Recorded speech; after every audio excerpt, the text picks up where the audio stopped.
సాహసం it's totally different adventurous movie అండి. తెలుగులో నాకు తెలిసి ఈ మధ్య కాలంలో ఇట్లాంటి మూవీ రాలేదు. అంటే అడ్వెంచరస్ మూవీస్ వచ్చినాయి, but totally it's treasure and kind of adventurous movie. చాలా ఇంట్రెస్టింగ్గా ఉంటుంది.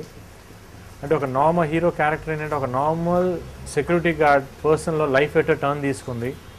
దాని నుంచి ఒక పాకిస్తాన్ బార్డర్కి ఎట్లా వెళ్తాడు, అక్కడ ఏంటి కథ అనేది ఇంట్రెస్టింగ్ పాయింట్ అనమాట.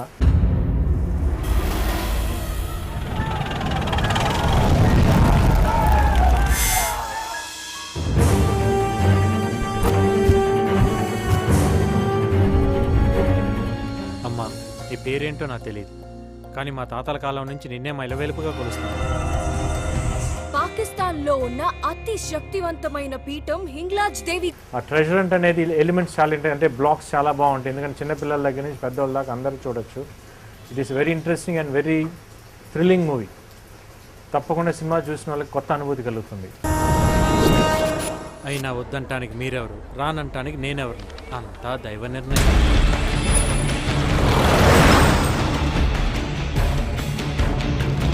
ఇక్కడ ఏది దొరికినా ముందు నాకు చూపించాలి.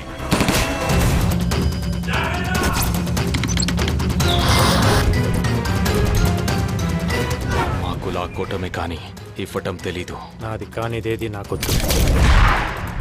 నాది అన్నది మీరు అడగద్దు. డైరెక్టర్ గురించి చెప్పాలంటే చంద్రశేఖర్ రెడ్డి గారితో నేను ఆల్రెడీ ఇంతకుముందు ఒక్కడున్నాడే సినిమా చేశాను. That is also different point, ఎందుకంటే అప్పుడు దాకా అట్లాంటి పాయింట్ ఎవరు తీయలేదు ఒక బాంబే బ్లడ్ గ్రూప్ మీద. అప్పుడే ఆ సినిమా కూడా చాలా బాగా రిసీవ్ చేసుకున్నారు. ఇదేంటంటే ఎప్పుడైతే నాకు ఈ పాయింట్ చెప్పారో సాహసం పాయింట్ చాలా కొత్తగా అనిపించింది. ఇట్లాంటి ఛాన్సెస్ చాలా తక్కువ వస్తాయి. ఫస్ట్ కథ వినగా డెఫినెట్గా పాయింట్ చేద్దాం సార్ అన్నాను. కాకపోతే బడ్జెట్ రిస్ట్రిక్షన్స్ ఉంటాయేమో అని చెప్పాను. కొన్ని మధ్యలో టాపిక్స్ వలన ప్రొడ్యూసర్ గారితో డిస్కషన్ చేసినప్పుడు ఒక పాయింట్ ఆఫ్ టైంలో మామూలుగా చందు గారు ఈ సినిమా వేరే సినిమా చేద్దామా సార్ అన్న. వద్దు సార్, దొరక ఒకసారే దొరుకుతుంది, ఇది తప్పకుండా చేద్దాం అని చెప్పని మళ్ళీ ప్రొడ్యూసర్ గారు కూడా లేదు మీరేం రిస్ట్రిక్షన్ చేసుకోవద్దు, కథ బాగా చేయండి. ఇది మళ్ళీ రిలయన్స్ టైఅప్ అయ్యి వాటి వల్ల మనకు మేము అనుకున్న బడ్జెట్లో పర్ఫెక్ట్గా సినిమాని చేశాం అనమాట.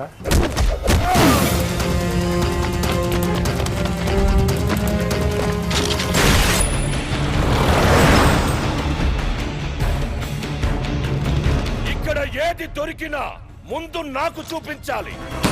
చందు గారి స్టైల్ అంటే అడ్వెంచరస్ మూవీ చందు గారి స్టైల్లో ఉంటే ఎలా ఉండేది అనేది ఈ సినిమా చూసినప్పుడు తెలుసు. ఎందుకంటే ఆయన ఎక్కువ అప్రోచ్ చాలా రియలిస్టిక్గా ఉంటుంది. సినిమా చూసేటప్పుడు మన క్యారెక్టర్స్ అట్లా బయట రెగ్యులర్ లైఫ్లో ఎలా ఉంటాయి అలా ఉంటాయి అనమాట క్యారెక్టర్స్. సినిమా చూసి ఒక స్టేజ్కి వెళ్ళి ఒక సినిమాలో ఒక సెకండ్ హాఫ్కి వెళ్ళిన తర్వాత the last 40 minutes of the movie will be very thrilling. అంటే ఎడ్జ్ ఆఫ్ ది సీట్కి వస్తారు. చాలా కొత్తగా అంటే గ్రాఫిక్స్ వర్క్స్ కానివ్వండి, ఆ బ్యాక్గ్రౌండ్ స్కోర్ చాలా బాగా వచ్చింది ఈ సినిమాలో. ఎందుకంటే శ్రీ చాలా ఆల్మోస్ట్ లాంగ్ గ్యాప్ తర్వాత వచ్చాడు. బ్యాక్గ్రౌండ్ స్కోర్ చాలా బాగా కొడతారని చెప్పాను. దానికి అతనికి స్పెషల్ పేరు ఉంది. బ్యాక్గ్రౌండ్ స్కోర్ కూడా చాలా బాగా కొట్టాడు. డెఫినెట్గా సినిమా చాలా బాగుంటుంది.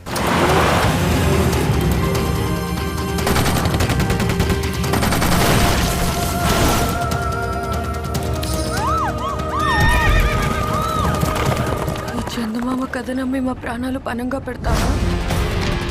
సాంగ్స్ వచ్చేసి not a regular commercial songs, అంటే సినిమాకి తగినట్టు. ఎందుకంటే కమర్షియల్ సాంగ్స్ నార్మల్ ఒక డ్యూయట్స్ అట్లా కాకుండా ఆ సినిమాని ఎక్కడ డిస్టర్బ్ చేయకుండా ఒక మెలోడియస్ సాంగ్స్ ఉన్నాయి అనమాట సినిమాలో. అంటే ఎక్కువ మాంటేజ్ సాంగ్స్ అట్లా ఉంటాయి. So part of the movie. దానికంటే ఎక్కువ బ్యాక్గ్రౌండ్స్ కూడా చాలా ఎక్కువ స్కోప్ ఉంది. శ్రీ కూడా చాలా బాగా చేశాడు. కను పాపా కలగనవే కలగనవే హాయిగా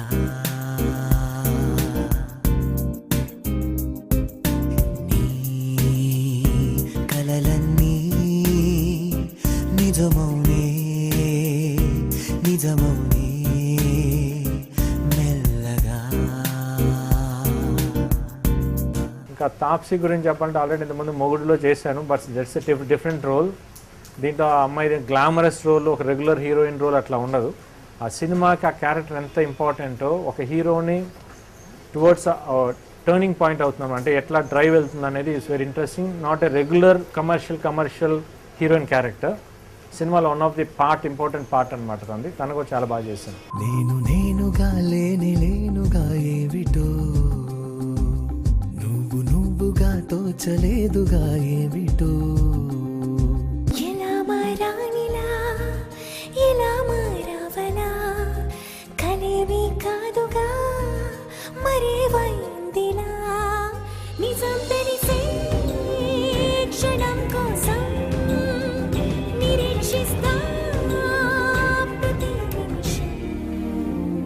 ఇంకా ఫైట్ మాస్టర్ గురించి చెప్పాలంటే ఫైట్స్ చాలా ఇంపార్టెంట్ అండి సినిమా, ఎందుకంటే లాస్ట్ మూవీలో నేను ఫైట్స్ మిస్ చేశాను. That was a big drawback for me. But ఈ సినిమాలో అది లేదు, ఫైట్స్ చాలా ఉన్నాయి. ఫైట్స్ ప్లస్ అడ్వెంచరస్ యాక్షన్ కానీ చేజెస్ కానీ చాలా ఉన్నాయన్నమాట. మన మాస్టర్ వచ్చేసి సెల్వా మాస్టర్ చేశారు, చాలా బాగా చేశారు. ఎందుకంటే నాకు ఆల్రెడీ ఇంతకుముందు 2-3 మూవీస్ చేశారు ఆయన. ఎస్పెషల్లీ లడాఖ్లో చేసిన చేజెస్ కానివ్వండి, అంటే మేము పాకిస్తాన్లో చేయాలి బేసిక్లీ, కానీ పాకిస్తాన్లో చేయటం అంత రిస్కీ కాబట్టి లడాక్ లొకేషన్ చూస్ చేసుకుని అక్కడ చేయటం జరిగింది. లొకేషన్స్ చాలా చాలా ఎక్స్ట్రాడినరీగా ఉన్నాయి, కాకపోతే చేయటం కొంచెం కష్టం అనమాట, ఎందుకంటే ఆక్సిజన్ లెవెల్స్ అక్కడ తక్కువ ఉంటాయి. చేసేటప్పుడు చాలా అందరూ ఈవెన్ వర్కర్స్ కానివ్వండి, ఆర్టిస్టులు కానీ చాలా హెక్టిక్గా ఉండింది. But it's came out very well. Especially horse episodes కానీ, హార్స్ బుష్కాషి ఫైట్ కానివ్వండి, చేజ్ ఫైట్స్ కానివ్వండి, అన్నీ చాలా బాగా వచ్చినాయి.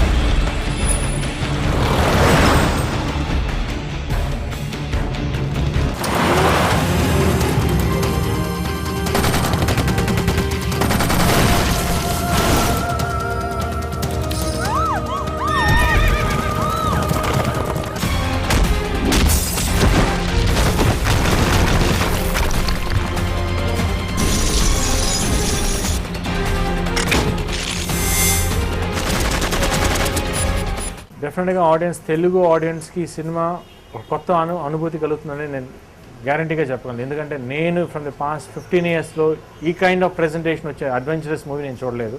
డెఫినెట్ ఆడియన్స్ కూడా అదే ఫీల్ అవుతారని కోరుకుంటున్నాను. డెఫినెట్ నా ఫ్యాన్స్ కూడా definitely will enjoy this movie. నేనుగా లేనుగా ఏమిటో